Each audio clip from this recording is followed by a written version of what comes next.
Hey drama lovers, welcome to mister short dramas. Last வீடியோவில் ஆக்டருக்கு ஜின்னோட ரகசியம் எல்லாமே தெரிஞ்சு ஜின்னை ஹக் பண்ணியிருப்பான். அதை பார்த்து ஹீரோ ஷாக்கில் இருக்க மாதிரி காமிச்சிருப்பாங்க. அதுக்கப்புறம் நடக்கிறதா இந்த வீடியோவில் பார்க்கலாம். இப்போ வாங்க வீடியோக்குள்ளே போகலாம்.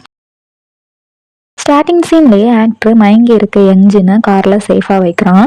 அப்போ ஹீரோ வந்துட்டு என்ன ஆச்சுன்னு கேட்குறான். ஆக்டரும் எக்ஸ்பிளைன் பண்ணலாம் டைம் இல்லைன்னு சொல்லிட்டு டோரை க்ளோஸ் பண்ணிட்டு போகிறான். ஆனால் ஹீரோ டோரை ஓப்பன் பண்ணி 911க்கு கால் பண்ணுறான். கட் பண்ண ஜின்னுக்கு ட்ரிப்ஸ் போயிட்டுருக்கு. ஆக்டரும் ஹீரோவும் ரெண்டு சைடில் இருந்து பார்த்துட்டு இருக்காங்க. ஹீரோ ஆக்டர்கிட்ட நீங்கள் ரெண்டு பேரும் அங்கே என்ன பண்ணீங்க, ஏன் ஜின் மயக்கம் போட்டா அப்படின்னு சொல்லி கேட்குறான். ஆக்டரும் அவங்க ரெண்டு பேருக்கும் ஒருத்தர் தெரியும்னு எனக்கு தெரியாதே அப்படின்னு சொல்கிறான். ஹீரோவும் அதே தான் நான் உன்ட்டையும் கேட்குறேன் அப்படின்னு சொல்கிறான். ஆக்டரும் நாங்கள் ஒர்க் விஷயமா தான் மீட் பண்ணுவோம் அப்படின்னு சொல்கிறான். ஹீரோவும் என்ன ஒர்க்குன்னு கேட்குறான். ஆக்டரும் சொல்ல முடியாதுன்னு சொல்கிறான். ஹீரோவும் அப்போ வேலை செய்யும் போது தான் மயக்கம் போட்டாளா அப்படின்னு சொல்லி கேட்குறான். அப்போ தான் பார்ட்டியில் நடந்ததை காமிக்கிறாங்க. பார்ட்டியில் ஆக்டருக்கு ஒரு மாதிரி இருந்திருக்கும். அப்போ அவன் அந்த டேப்லெட்டை பீரில் போடுறான். அதை டான்ஸ் ஆடிட்டு வந்த ஜின்னு குடிச்சிருவான். அதான் மயக்கமாகியிருக்கா. ஃப்ளாஷ்பேக் முடிஞ்சு ஆக்டருக்கு மேனேஜர் கால் பண்ணுறாரு. அவனும் அங்கேருந்து எழும்புறான். அப்போ ஹீரோவும் உனக்கும் இதுக்கும் சம்மந்தம் இருக்குன்னு தெரிஞ்சு அவ்வளோதான் அப்படின்னு சொல்லிட்டு டாக்டரை பார்க்க போகிறான். ஹீரோ டாக்டர்கிட்ட ஏன் ஜின்னை பார்க்க மாட்டேங்கிறீங்க, என்ன ஆச்சு, என்ன ப்ராப்ளம் நான் சொல்லுங்க அப்படின்னு சொல்லி கேட்குறான். டாக்டரும் அதிகமாக சைடு எஃபெக்ட் வர மெடிசின் எடுத்திருக்காங்க, அதான் மயக்கமாக இருக்காங்க. டெஸ்ட் எல்லாம் முடிஞ்சதும் எழும்பிடுவாங்கன்னு சொல்லிட்டு டாக்டர் போறாரு. ஆக்டரும் நடந்ததை மேனேஜர்கிட்ட சொல்றான். மேனேஜர் திட்டுறான். என்னதான் மெடிசனா இருந்தாலுமே அது ட்ரக்ஸ் தான், அவளாதான் மயங்கினா, நீ எதுவும் தெரியாத மாதிரியே இரு அப்படின்னு மேனேஜர் பேசிட்டு இருக்கும்போது ஹீரோவும் வரான். அது உன்னோட மெடிசன் தானே, எதுக்கு இந்த தேவையில்லாத வேலையெல்லாம் பாக்குற அப்படின்னு சொல்லிட்டு இருக்கும்போதே ஜின்னு மயக்கம் தெளிஞ்சு ட்ரிப்ஸ் எல்லாம் தூக்கிட்டு வரா. அப்போ ஹீரோ தான் அந்த ட்ரிப்ஸை எடுக்கிறான்.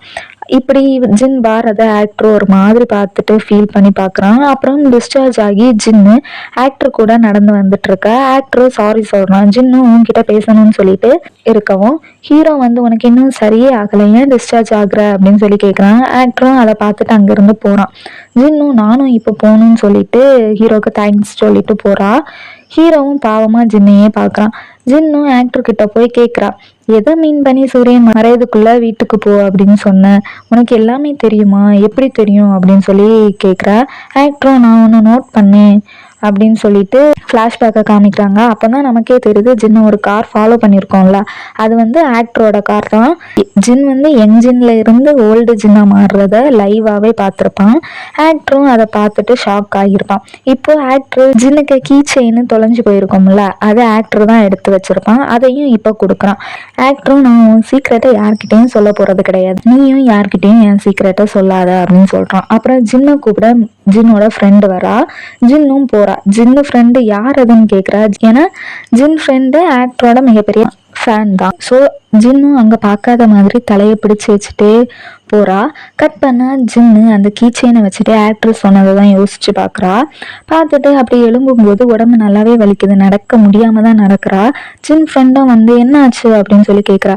ஜின்னும் அடிக்கடி தடுக்கி விழுந்திருப்பாள்ல, அதெல்லாம் யோசிச்சு பார்த்துட்டு இப்படி நான் ஓல்டாக மாறினனால என் பாடி ஏதாச்சும் ப்ராப்ளம் ஆகுது போல, செத்து போயிடுவேன் போல அப்படின்னு சொல்கிறா. ஜின் ஃப்ரெண்டும் என்னடி பேசுகிறா, ஃபர்ஸ்ட்டு முதல்ல அந்த பூனையை கண்டுபிடிக்கணும், ஒரு பெரிய பேனர் அடிக்கணும் அப்படின்னு சொல்லிட்டு போறா. ஆனால் ஜின்னை ஃபீல் பண்ணி ஹக் பண்ணி உனக்கு ஒன்றும் இல்லை, ஒன்றும் ஆகாதோ, அவ விட மாட்டேன் அப்படின்னு சொல்கிறா. கட் பண்ண ஜின் அம்மா அப்பா ஒரு ஷாப்பில் இன்னைக்கு டெலிவரி பண்ணிடுங்க, நைட்டு காசு அனுப்புறேன்னு சொல்கிறாங்க. ஷாப் ஓனரும் சீக்கிரம் அனுப்புங்க, லேட் பண்ணிடாதீங்க அப்படின்னு சொல்கிறாங்க. ஜின் அம்மாவும் என்ன சொல்கிறீங்க, என் பொண்ணு அன்னைக்கே அனுப்பிட்டான்னு சொல்கிறாங்க. அப்போ ஜின் அப்பா போலீஸ்ட்ட இருந்து போஸ்ட் வந்திருக்கோம்ல, அதை யோசிச்சு பார்த்துட்டு ஜின் அப்பா அம்மாவை சமாதானப்படுத்துறாரு. கட் பண்ண ஓல்டு ஜின்னு ஆஃபீஸ் வரான். அப்போ ஆஃபீஸ் வாசல்ல அந்த பொண்ணு நிற்கிறாங்க. ஓல்டு ஜின்னும் பார்த்துட்டு போறா. ஆஃபீஸில் போயுமே விண்டோ வழியா அந்த பொண்ணை தான் பார்த்துட்டு இருக்கா. அவங்க அப்பா என்ன வேலை செஞ்சிருப்பாங்கன்னு யோசிச்சுட்டு இருக்கா. ஹீரோவும் ஜின்னை கூப்பிட்றான். அவளுக்கு கேட்கவே இல்லை. ப்ராசிக்யூட்டர் ஃப்ரெண்ட் தான் கிட்ட போய் என்ன பார்க்குறாங்கன்னு பார்த்துட்டு ஜின்னை தட்டி ஹீரோ கூப்பிட்றான்னு சொல்கிறான். ஹீரோவும் உங்களுக்கு எதுவும் இல்லையே, கார் டீட்டெயில் கேட்க தான் கூப்பிட்டேன் அப்படின்னு சொல்ல ஜின்னும் பிரிண்ட் எடுத்து தரேன்னு சொல்லிட்டு எடுத்து கொடுக்குறா. ஹீரோவும் அந்த பிரிண்டை பார்க்குறான். அந்த கார் மெடிக்கல் சென்டர் நேமில் தான் இருக்குது. அதை பார்த்துட்டு கேட்குறான். ப்ராசிக்யூட்டர் ஃப்ரெண்டும் நியூ கம்மரோடது தான் அப்படின்னு சொல்கிறான். ஹீரோவும் எப்போல இருந்து அவர் வேலைக்கு வந்திருக்காருன்னு கேட்க ஓல்டு ஜின்னும் 2 வாரம் ஆகுது, ஓல்டு சோல்ஜர் கொஞ்ச நாள் வரல, அதனால இவரை வேலைக்கு எடுத்திருக்காங்க அப்படின்னு சொல்றான். அப்போ ஹீரோ ஆசிட் அட்டாக் நடந்தது, நியூ கமர் வேலைக்கு வந்தது அப்படின்னு சொல்லிட்டு எல்லா டேட்டையுமே கனெக்ட் பண்ணி பார்க்குறான். ஜின்னும் நான் அவரை பற்றி விசாரிக்கிறேன், ஏன்னா அந்த மெடிக்கல் ஷாப்பை பற்றி எனக்கு நல்லாவே தெரியும், ஈஸியாக கம்யூனிகேட் பண்ணிக்கலாம் அப்படின்னு சொல்கிறா. ஹீரோ ஆனால் வேண்டாம், லாஸ்ட் டைமே உங்களுக்கு வந்து ரொம்ப கஷ்டமாக போச்சு, அதனால வேண்டாம் அப்படின்னு சொல்கிறான்.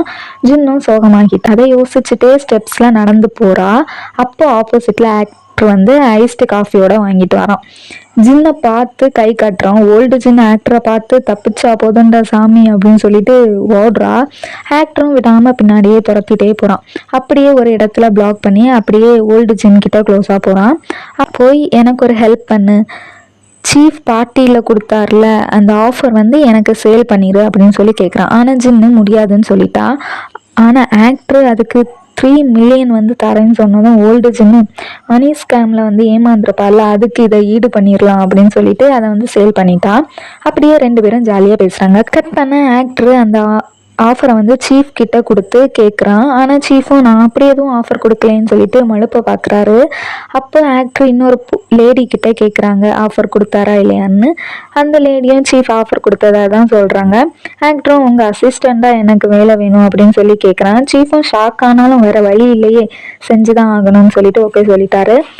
கட் பண்ண ப்ராசிக்யூட்டர் ஃப்ரெண்டும் நியூ கம்மரை பற்றி மெடிக்கல் ஷாப்பில் போய் விசாரிக்கிறாரு.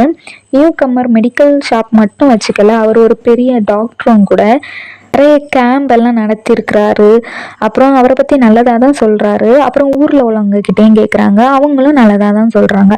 கட் பண்ணி நியூ கமரை தான் காமிக்கிறாங்க. ஃபோன் பண்ணி யார்கிட்டயே எல்லாத்தையும் கிளியர் பண்ணிடு அப்படின்னு சொல்கிறாங்க. கையில் ஒரு ரிங் காமிக்கிறாங்க.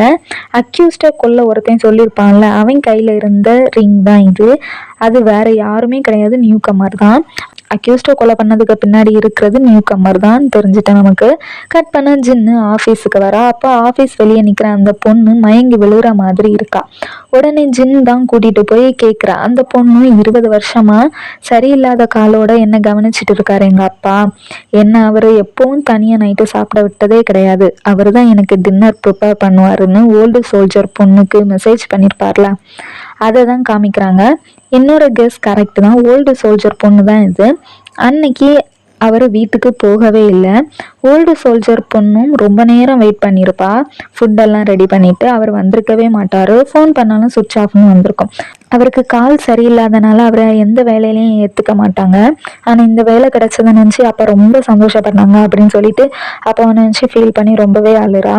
ஓல்டு ஜின்னு உன் அப்பா நேம் என்னன்னு கேட்க ஓல்டு சோல்ஜர் நேமை கேட்டு ஷாக் ஆகுறா. ஓல்டு ஜின்னு மற்ற எல்லார்கிட்டையும் ஓல்டு சோல்ஜர் காணாமல் போனதை சொல்கிறா.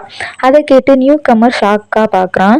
எல்லாரும் அவர் பெரிய ஆள் தானே, எப்படி காணாமல் போயிருக்க முடியும் அப்படின்னு சொல்லி கேட்குறாங்க. ஓல்டு டிடெக்டிவ் தான் காணாமல் போன பீப்புள்ஸ் பற்றின கேஸை வந்து யாராலையும் இது வரைக்கும் சால்வ் பண்ணவே முடியலை அப்படின்னு சொல்கிறாரு. அதை கேட்டதும் ஜின்னு ஹீரோவும் அதை பற்றி தானே கொஞ்சம் விசாரிச்சிருப்பான், அந்த இதெல்லாம் இவள்கிட்ட இருந்திருக்கும்ல, அதை யோசிச்சு பார்க்குறா.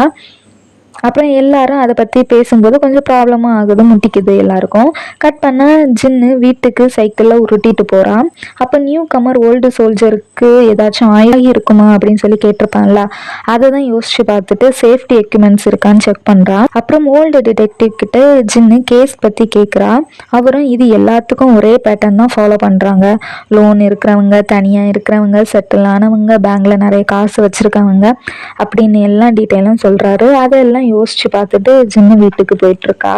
கட் பண்ணால் யங் ஜின்னு அம்மா கிட்ட தான் ஆண்டி பேங்க்ல இருந்து பணம் ஏதாச்சும் எடுத்தாங்களா அப்படின்னு சொல்லி கேட்குறாங்க. அம்மாவும் அவள் பணத்தை எல்லாம் வேஸ்ட் பண்ண மாட்டா, சேவ் தான் பண்ணுவான் அப்படின்னு சொல்கிறாங்க. ஜின்னும் ஆண்டி மிஸ் ஆகலைல்ல அப்படின்னு சொல்லி கேட்குறா. ஜின் அம்மாவும் போலீஸ் ஸ்டேஷனில் என்ன சொன்னாங்கன்னு கேட்டல, அவள் ஓடி தான் போயிருக்கா, காணாமல் போக வாய்ப்பே இல்லைன்னு சொல்கிறாங்க அப்படின்னு சொல்கிறாங்க. ஒரு ஃப்ளாஷ்பேக்காக காமிக்கிறாங்க. ஜின் அம்மா நோட்டீஸ் கொடுத்துட்ருக்காங்க. ஜின்னு கேட்டை வச்சுட்டு இருக்கா. ஆண்டி எங்கே போனீங்க அப்படின்னு சொல்லிட்டு ஃபீல் பண்ணிகிட்டே இருக்கா. அப்போ அங்கே ஹீரோ வந்து அந்த நோட்டீஸை எடுத்து பார்க்குறான். ஜின்னையும் அவங்க அம்மாவையும் பார்க்குறான். சின்ன வயசுலேயே ஹீரோவும் ஜின்னும் மீட் பண்ணியிருக்காங்க. இதுதான் விதின்னு சொல்லுவாங்களோ என்னமோ. அதோட இந்த வீடியோ முடியுது. இனி என்னாச்சுன்னு பார்க்கணுன்னா மறக்காமல் மிஸ்டர் ஷார்ட் ராமாஸ் சேனலை சப்ஸ்கிரைப் பண்ணி பக்கத்தில் இருக்க பெல் பட்டனை ப்ரெஸ் பண்ணி ஆல் கொடுத்து வச்சுக்கோங்க. அப்போ தான் நான் போடுறேன் நெக்ஸ்ட் வீடியோ உங்களுக்கு நோட்டிஃபிகேஷன் வரும். இந்த வீடியோ பிடிச்சா லைக் அண்ட் கமெண்ட் பண்ணுங்கள். ட்ராமாஸ் பார்க்குறவங்களோட ஃப்ரெண்ட்ஸுக்கு ஷேர் பண்ணுங்கள். நெக்ஸ்ட் வீடியோவில் உங்களை பார்க்குறேன். உங்களிடமிருந்து விடைபெறுவது மிஸ்டர் ஷா.